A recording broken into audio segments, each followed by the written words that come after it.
Iman is like a mobile নাম্বারে ভুল হইলে তাহলে আর বাদ বাকি কোনো কিছু মানে ভুল নাম্বার ফোন দিচ্ছি তারপর আধা ঘন্টা গল্প করছি তাহলে কি কাজ হবে না। বা এটা অ্যাকাউন্ট নাম্বারের মতো, অ্যাকাউন্ট নাম্বার ভুল হয়ে গেছে, টাকা পাঠাই দিচ্ছি 10 লাখের জায়গায় 20 লাখ, কাজ হবে না। তো এই জন্য ইমানের মধ্যে কোনো ছাড় নাই।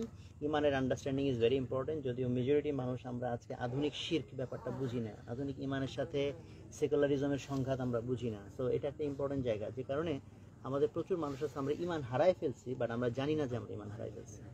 আর আমলের গুরুত্ব নিয়ে কথা বলছেন, বিশেষ করে রিসেন্টলি আমি এটা নিয়ে অনেক এমফেসাইজ করি।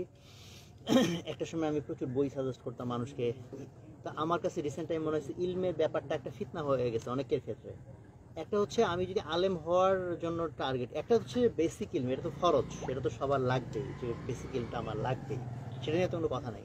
বাট এর বাইরে আমরা অনেকে আছে অনেক ঘাটাঘাটি করি, এই তফসির ঘাটতেছি, ওই হেদিসের রেফারেন্স হাতকে 8 টাকা না 20 টাকা একেবারে মানে রেফারেন্স সব বিতর্ক করতেছি।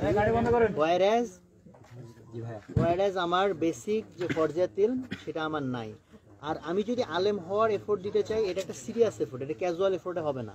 বাট ক্যাজুয়াল এফোর্টে যখন এরকম ইলম আমরা অর্জন করতে যাই, বরং আমাদের মধ্যে অহংকার তৈরি হয়, যে অহংকার আমার আরো পতন ঘটায়। যে কারণে আমি মনে করি যে আমল এবং ইলমের মধ্যে একটা সমন্বয় থাকা দরকার। হাসরের ময়দানে যে প্রশ্নটা হবে যে তুমি যা ইলম অর্জন করছো সেই অনুযায়ী কতটুকু আমল করছো। তো আমি ছোটবেলায় ভাবতাম আরে এটা তো বাইপাস করা সোজা, ইলম অর্জন করবো না আমলও করবো না, আল্লাহ বলবো ইলম ছিল না আমলও করবো।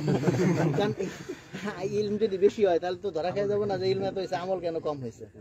তো বাট এই প্রশ্নটার একটা হাকিকত রিসেন্ট টাইম আমার কাছে খুব ফিল হয়, সেটা হইতেছে যে আমি ইলম বাড়াইলাম বাট আমার আমল বাড়াইলাম না, তাহলে এটা একটা প্যাস খাওয়ার মতো বিষয়। কারণ তখন আমার ধারণা একটা অহংকার পয়দা করে দেয় মানুষ। ইলমের একটা গরম আছে, যে গরম আমল দিয়ে ঠান্ডা করতে হয়। এই জন্য আমলের যে গুরুত্বের কথা বলছেন, শুধু ফরজ নামাজ নয়, জিকির আজকার এবং গুনাহ থেকে বেঁচে থাকা। যদি বলা হয় যুবকদের জন্য পরহেজগারি কি, আমি বলবো গুনাহ থেকে বেঁচে থাকা। কিন্তু আমি না, অনেক বড়রাই বলে গেছেন এই কথা। যুবকদের জন্য তাহাজ্জুদ গুজার হয় তো আলহামদুলিল্লাহ অনেক ভালো কথা, কিন্তু প্রাইমারি কন্ডিশন হচ্ছে আমি গুনাহ থেকে, বিশেষ করে চোখের গুনাহ থেকে আমি বেঁচে থাকি। এটি আমার বুঝুর্গি।